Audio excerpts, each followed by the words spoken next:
Olá, boa noite, a paz do Senhor. Hoje vamos falar sobre a lição de número 4, da CPAD, lição adulto, que é o profeta Elias, Azerá e Baal, ou seja, o confronto dele com os profetas de Azerá. A lição fala Azerá, mas existem traduções que põem Azera, sem o acento no A, e Baal, que era a consorte dessa deusa.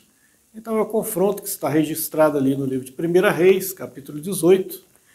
Lembrando que semana passada, na lição 3, a gente falou sobre o profeta Elias e Acabe, foi a introdução, porque serão 3 lições falando do profeta Elias, essa é a segunda, onde houve ali a introdução, mostrando ali o surgimento do profeta Elias, no cenário do reinado do norte, das 10 tribos. Elias profetizou para as 10 tribos, o chamado reino de Israel, reino do norte, não para o reino do sul, onde tinha a tribo de Judá e Benjamim.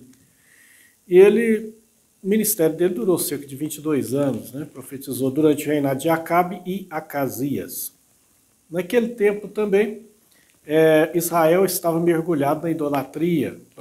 Acabe, além de ser mal, segundo a Bíblia, aos olhos fazer mal, que era mal aos olhos do Senhor, ele ainda havia casado com Jezabel, que era uma princesa fenícia, lá de Tiro, Sidom, e ela traz então o culto dela, o culto lá de Tiro, Sidom, dos Sidônios, para Israel, e promove a religião estatal dela, o apoio do Estado da época. E não somente isso, ela não somente promovia aquele culto, ela também matava os profetas que eram de Deus, que professavam o nome do Senhor. Ela fez uma perseguição lá. Então Elias surge nesse contexto, quando então surge a fome em Israel, não chove durante 3 anos e meio, e a economia de Israel na época era agrícola, era baseada na agricultura, ou seja, a economia do país entrou em colapso. O país já estava em colapso espiritual e agora também econômico, e, por que não dizer, político também, com o reinado maléfico de Acabe e Jezabel. Ele surge, diz que a segunda palavra dele, a palavra do Senhor, não choveria durante 3 anos sobre Israel, e não choveu. Ele é sustentado por corvos, depois pela viúva, Sarepita, e então ele retorna para confrontar Acabe e os profetas de Baal. Pede para juntar os 850 profetas no grande Monte Carmelo.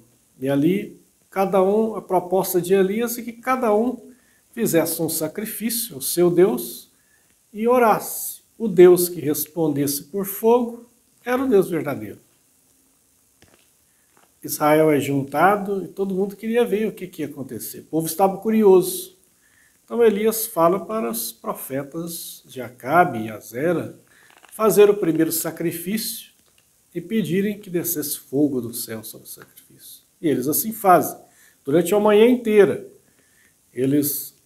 o sacrifício, só que o sacrifício era o seguinte, não era para preparar o animal a ser sacrificado, matava o animal, colocava no altar, mas não era para colocar fogo. O fogo tinha que vir do céu, tinha que vir de Deus, do Deus verdadeiro. Quem fosse ele, Então ele falou, o Deus verdadeiro, se Acabe ou o Senhor, ou Javé, responde por fogo. Eles então oram durante a manhã inteira, clamando para Baal, mas não acontece nada. Por fim, eles já estavam tão desesperados, perto do meio-dia, que eles começam a se cortar, mas se mutilar, mas não aconteceu nada.